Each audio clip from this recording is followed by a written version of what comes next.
Assalamualaikum warahmatullahi wabarakatuh. Shalom, Om Swastiastu, Namo Buddhaya, Salam Kebajikan. Kembali lagi bersama kelompok 2 dengan materi ekonomi mazhab Austria dan era ekonomi ilmiah. Sebelum lanjut ke materinya, perkenalkan anggota dari kelompok 2. Anggota dari kelompok 2 yang pertama ada Hania Hidayatur Rahmah, yang kedua ada Zesa Eka Fatmawati, yang ketiga ada Julita Marlina Miftul Jannah, yang keempat ada Agia Syafin Rayani, yang kelima ada Ilham Syaputra, dan yang terakhir yaitu ada Muflihul Abidul Yafi. Pertama-tama yang akan kita bahas adalah mazhab Austria. Mazhab Austria dalam ilmu ekonomi merujuk pada tradisi pemikiran ekonomi yang berasal dari para ekonom Austria pada abad ke-19 dan awal abad ke-20.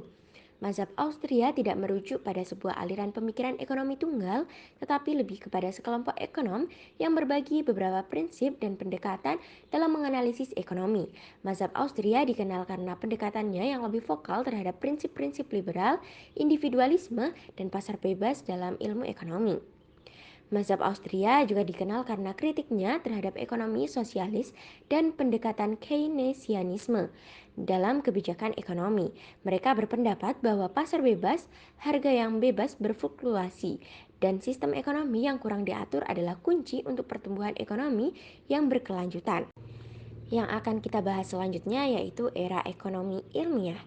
Era ekonomi ilmiah di sisi lain merujuk pada perkembangan ilmu ekonomi sebagai ilmu pengetahuan yang lebih sistematis dan berlandaskan metodologi ilmiah. Era ini dimulai pada abad ke-18 dengan pemikiran-pemikiran ekonom seperti Adam Smith yang dianggap sebagai bapak ekonomi modern. Dalam era ini, ekonomi mulai dikembangkan sebagai ilmu sosial yang berusaha menggunakan metodologi ilmiah untuk memahami perilaku ekonomi, pasar, dan sistem ekonomi. Dalam konteks mazhab Austria, ekonomi ilmiah mengacu pada upaya mereka untuk menjadikan ekonomi sebagai ilmu yang didasarkan pada metodologi ilmiah, yaitu pengamatan, pengujian, dan analisis empiris. Mereka berusaha mengaplikasikan prinsip-prinsip ilmiah ini untuk memahami dan merumuskan kebijakan ekonomi yang lebih efektif. Jadi dapat disimpulkan bahwa mazhab Austria dan era ekonomi ilmiah adalah dua konsep terkait dalam sejarah ilmu ekonomi yang mencerminkan pandangan dan pendekatan berbeda terhadap disiplin ini. Mazhab Austria mendorong pandangan pasar bebas yang kuat, sementara era ekonomi ilmiah menekankan penggunaan metode ilmiah dalam memahami fenomena ekonomi. Setelah kita mengetahui tentang mazhab Austria dan juga era ekonomi ilmiah, kita akan diperkenalkan dengan tokoh-tokoh mazhab Austria. Tokoh-tokoh mazhab Austria yang akan kita bahas yaitu Kurt Menger, Ludwig von Mises, Friedrich Hayek, dan juga Murray Rothbard. Tokoh pertama yang akan kita bahas yaitu tokoh Kurt Menger. Kurt Menger lahir pada tanggal 23 Februari tahun 1840 di Nowy Sącz, Polandia. Ia meninggal pada tanggal 26 Februari tahun 1921. Ia adalah seorang ekonom Australia yang dikenal dengan pendiri aliran neoklasik, memiliki latar belakang pendidikan hukum dan administrasi publik, sebelum akhirnya berfokus pada ekonomi. Karyanya yaitu Prinsip-prinsip ekonomi yang diterbitkan pada tahun 1871. Karya ini yang kemudian menjadi kunci dalam perkembangan aliran ekonomi neoklasik. Pemikiran-pemikiran dari Kurt Menger. Yang pertama yaitu teori subjektif nilai, di mana ia berpendapat bahwa nilai barang tidak ditentukan oleh biaya produksi atau nilai kerja, tetapi ditentukan oleh persepsi subjektif individu tentang nilai barang tersebut atau nilai adalah hasil dari kebutuhan dan keinginan konsumen. Yang kedua yaitu utilitas marginal, di mana konsep yang menjelaskan bahwa nilai suatu barang ditentukan oleh manfaat dan tampilan yang diberikan oleh barang tersebut dalam penggunaan yang lebih lanjut. Yang ketiga yaitu teori nilai kerja, di mana pada teori ini Merger secara kritis menolak nilai kerja dari ekonomi klasik. Ia berpendapat bahwa teori nilai kerja tidak dapat menjelaskan variasi antar barang-barang yang serupa. Tokoh kedua yang akan kita bahas yaitu Ludwig von Mises. Mises adalah seorang ekonom, filsuf, dan teoretikus politik Australia-Amerika. Ia dikenal dengan kontribusinya dalam bidang ekonomi, terutama dalam ekonomi liberal atau ekonomi pasar bebas. Mises lahir pada tanggal 29 September tahun 1881 di Lemberg, Galicia, yang saat ini merupakan bagian dari Ukraina. Pemikiran-pemikiran dari Ludwig von Mises. Mises memperoleh gelar doktor dalam bidang hukum dan ekonomi.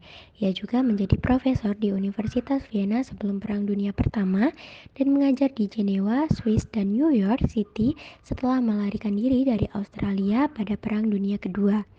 Karyanya yang paling utama ialah Human Action pada tahun 1949. Ia juga menulis buku seperti Socialism, An Economic and Sociological Analysis pada tahun 1922 dan The Theory of Money and Credit tahun 1912. Beberapa teori utama dari Mises: A. Individualisme metodologis, B. Prinsip subjektivitas nilai, C. Kritik terhadap sosialisme, D. Siklus bisnis, E. Teori uang, dan yang terakhir F. Ekonomi liberal. Tokoh ketiga yang akan kita bahas yaitu Friedrich Hayek.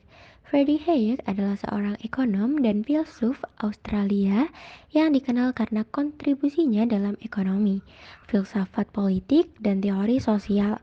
Ia lahir pada tanggal 8 Mei tahun 1899 di Wina, Australia, Hongaria, yang sekarang disebut dengan Australia.